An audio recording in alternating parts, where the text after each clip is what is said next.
Now, to give us more perspective on this, we're being joined by Ambassador Anil Trigunayat, who is a distinguished fellow at the Vivekananda International Foundation and has also served in the Indian missions in Cote d'Ivoire, Bangladesh, Mongolia, the United States, Russia, Sweden, Nigeria, Libya and Jordan, and is joining us on this broadcast.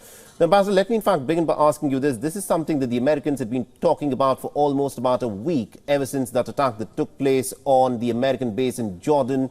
And now we have just witnessed the Americans having carried out airstrikes on 7 different cities in Iraq and Syria. At this moment, 85 targets have been struck. What do you read into these American airstrikes? Well, I think that this has been going on for quite some time. And the Americans, if you remember, in 2020, there was this Qasem Soleimani, the IRGC's general, the chief, was also killed in Iraq by an American drone strike. And in the recent times, since 18th October, ever since this Israel-Hamas war has begun, we have seen that more than 160 strikes by the militant groups which are associated with possibly with the Iranians and different groups have attacked the U.S. assets and U.S. bases in Iraq and Syria. I think in Iraq there were 67 recorded events, such events. In Syria there were 98 of them. And in Jordan now recently at Tower 22 on the border where the military base is there, the U.S. military base, this is strike which has killed 3 American soldiers. And this was in response to that the Americans have launched these 85 strikes, and these have supposed to have killed about 16 of them.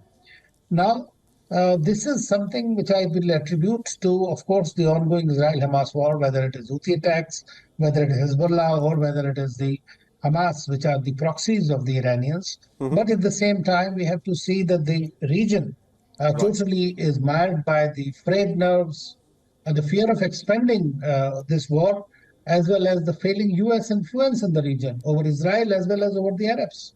I think that's an interesting observation you've made. Now, the Americans in their statements have been saying that they do not want the Israel-Gaza war to in fact go beyond the frontiers of Gaza. They are saying that they want to manage this conflict. But what we are witnessing over the course of the last 3-4 months is that the Red Sea corridor has become extremely difficult for commercial shipping. And we're also witnessing that this conflict has, in some ways, in a low-intensity manner, expanded and has spread to places such as southern Lebanon, in places such as Iraq and Syria, and even in Jordan, where American bases have increasingly come under attack. Are we now witnessing a sort of a proxy war between the Americans and the Iranians, which could, in the near future, become into some kind of a direct confrontation between the Iranians and the United States? Well, that indeed is a big fear.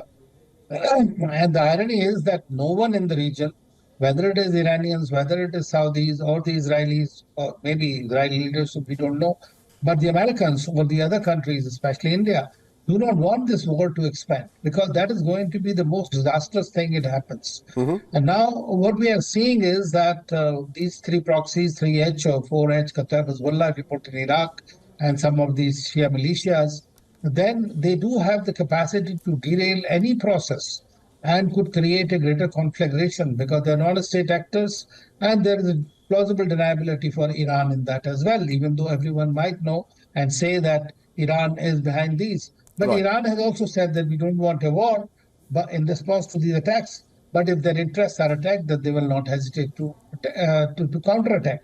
Now, if this attack and counterattack at any given time could really flare up into a very big war. And that is the biggest worry, because if that happens, then every country is going to suffer. Already we are seeing, because of the Houthis, that the cost of transit and the maritime trade has gone up by 118%. Absolutely. Now, that is something absolutely undesirable. And I think the global community needs to sit together, especially the United States, and try to find ways to stop this war, which is causing all these other cinders to really burn. Absolutely, indeed. Thank you very much indeed, Ambassador, for joining us and getting us all those insights there. Thank you. WION is now available in your country. Download the app now and get all the news on the move.